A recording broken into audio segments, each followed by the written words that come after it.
Welcome to Vienna and the Vienna Comic Con. What does it mean for you to be one of the star guests here? It's cool. I've only been in Vienna one other time. It was about 16 years ago.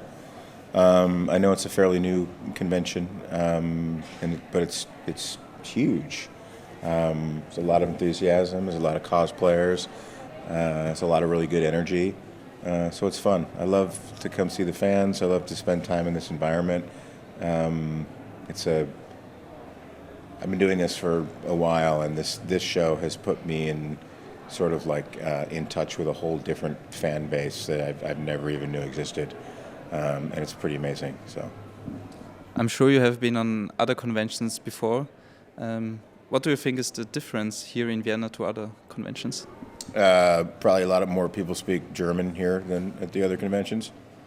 No, I mean, I'm being sarcastic, but it's probably the thing. The sci-fi fans and the comic book fans are, worldwide, universally awesome fans, and the energy at all these conventions tends to be the same, and it's great. It's like going to a rock concert. Everybody's here, and everybody's got different stuff going on, but they're all it's a positive environment where you can just be who you want to be.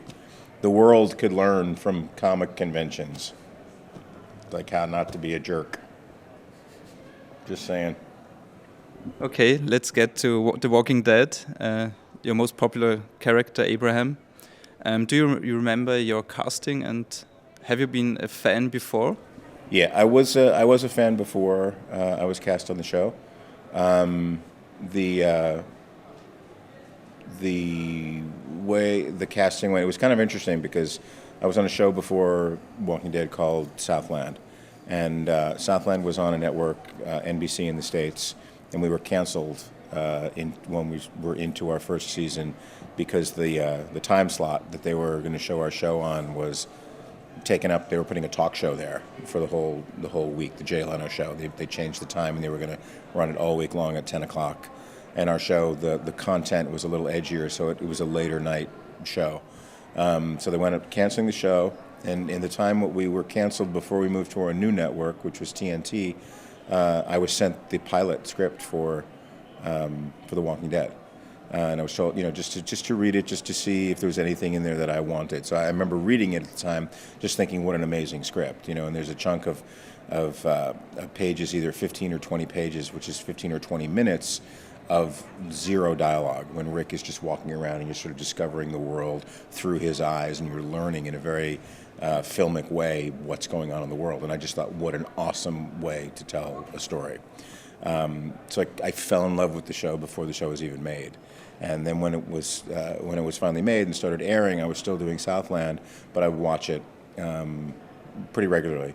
I was a little far behind when I finally got cast on the show, but I was definitely a fan of the show and loved what they were doing. Do you remember your casting for the show?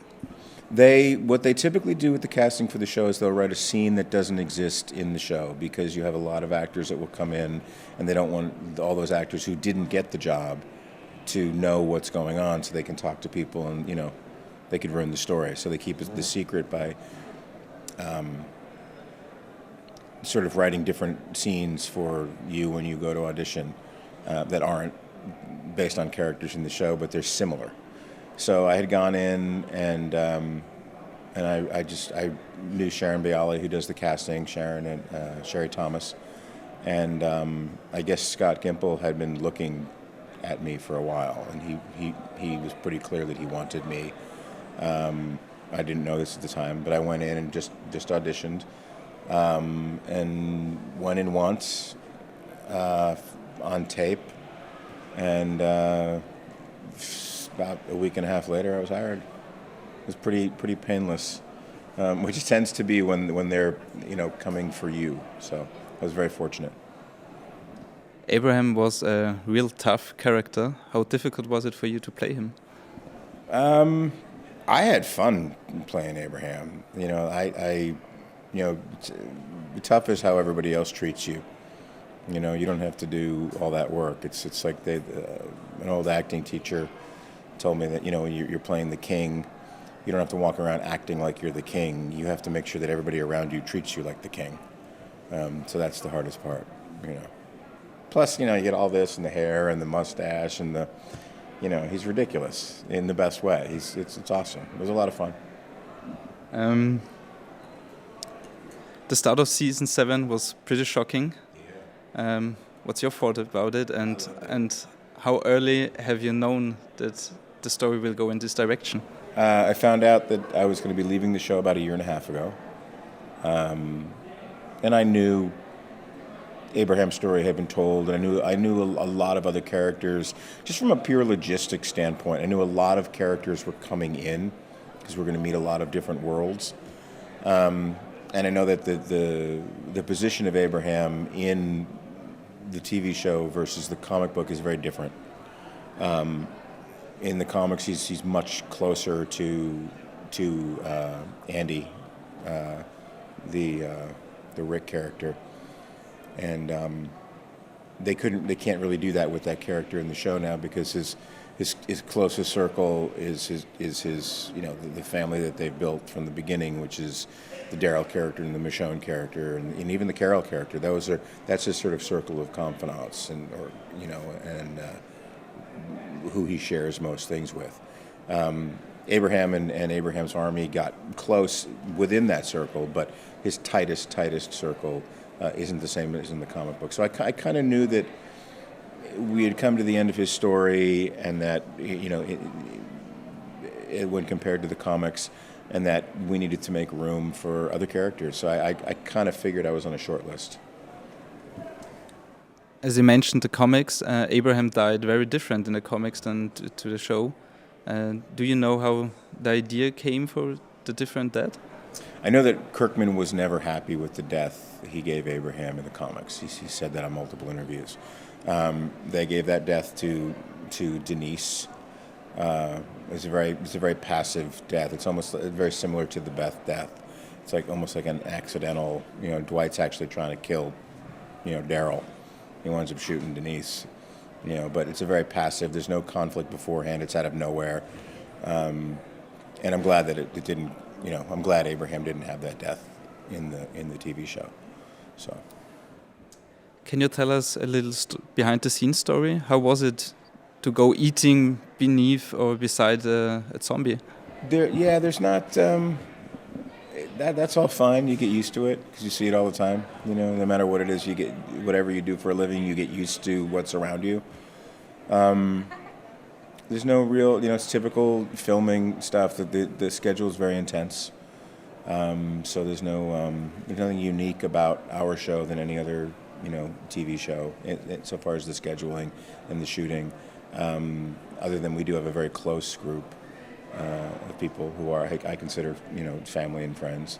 I think that's helped a lot by the fact that we're so far away from home, most of us, when we're working on the show, and that is our immediate family, and that is who becomes our home away from home and our family away from our family. So we are a tight group, which is something that is not always the case on TV shows. So that is the one thing that I will probably miss the most is the people. This would be my next question. What will you be missing the most? The people. Yeah, and telling really great stories. I think the writers on our show, I think, are really terrific. And I think the characters are multi-layered, and it's always about story, and that can sometimes not be the case on a show that's on week to week. I think they do a great job of layering the characters, keeping the stories interesting, and staying true to the source material. You have a long list of TV shows, films. How different was it to play in The Walking Dead than in your other projects? It's not. Every project's different, but it was just a good job. It was like a really good job. It's one of those ones where the people are cool, the content is cool, and you have a good time doing it. And I've had a lot of those. So I don't know if it's specifically like crazily unique to this thing, but it's definitely one of the highlights of my career so far as the people that we worked with and what we were able to do. Okay. Is there any point that you think you would act in another way than Abraham has acted in this series? What do you mean? In the beginning, Abraham had a real decision what he have to do. He was a strong soldier and has his own plans. If you would be Abraham in the real life, would you be the same like him? Oh, okay. Do I agree with Abraham's approach, basically, is what you're asking? Sure. Yeah, because I think he never really, I mean, he pushed on things, but he always listened, which is kind of his downfall. I mean, every time that he listened to everybody else is when they got in trouble. You know, every time they stopped, they got in trouble. You know, and he kept saying, you know, I'm not going to, you know, stop anymore because every time we stop, we get in trouble. And then he would not listen to himself. He'd stop, and then he'd get in trouble. So I think he's a wonderfully flawed character, like all of the characters in the show. Can you tell us something about your future? What will be your next films? I don't know. We'll see what happens. We weren't allowed to look for work up until about a week and a half ago. So everything from here on, it'll be new. Okay, last question. I knew you was a voice actor for some video games, like Call of Duty. How is it for you to be a voice actor in a video game? Do you want to make more of it? Yes and no.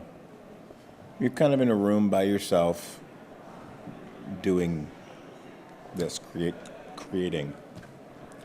And it can be pretty singular, you know, so depending upon if the right project came along, yes, but just to do call-outs and stuff for like you know, for that kind of a game, role-playing game, it's not necessarily satisfying work.